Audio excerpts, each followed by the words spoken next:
रोहित के पिताजी रामचरण जी ने बड़ी मुश्किल से कुछ पैसे जमा करके एक छोटी सी जगह जंगल के पिछवाड़े में खरीद ली।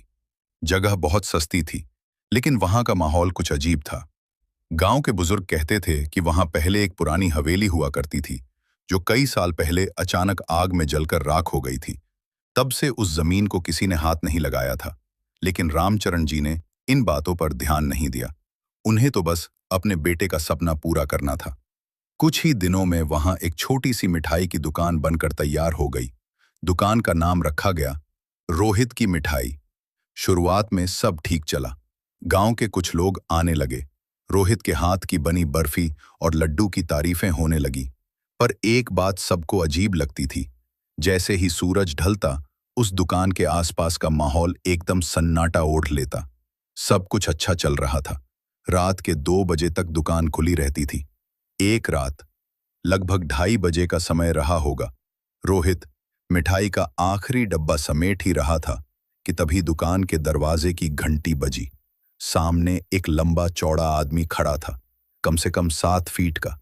चेहरा पूरी तरह ढका हुआ, उसकी सांसें गहरी थीं और शरीर से हल्की ठंडक महसूस हो रही थी, जैसे सर्दी के मौसम में कोई बर्फीली हवा चली हो। उसने भारी आवाज में कहा, मेरे घर शादी है, मुझे मिठाइयों का ऑर्डर देना है। अगर आपकी मिठाई हमें पसंद आई तो बड़ा ऑर्डर दूंगा। अभी आप मुझे 10 किलो मिठाई पैक करके दे दीजिए। रोहित थोड़ा चौंका। टेस्ट करने के लिए 10 किलो, पर मिठाई तो बिक रही थी और ग्राहक को मना भी नहीं कर सकता था।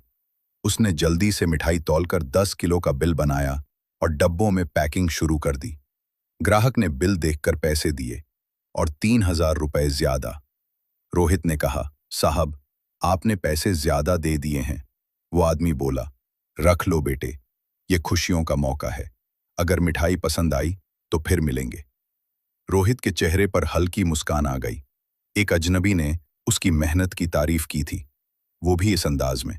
डब्बे तैयार करके रोहित ने पूछा, साहब, मिठाई गाड़ी में रखवानी है? आप कार से आए हैं? आदमी बोला, नहीं, आप मिठाई दुकान के गेट के बाहर रख दीजिए, मैं खुद ले जाऊंगा। रोहित ने वैसा ही किया। 10 डब्बे गेट के पास रखे और पलटकर अंदर आ गया। थोड़ी देर बाद और वो चला गया, उसी दिशा में जहां जंगल शुरू होता है। अगली सुबह सुबह 10 बजे दुकान ओपन हुई। रोहित के चेहरे पर खुशी थी।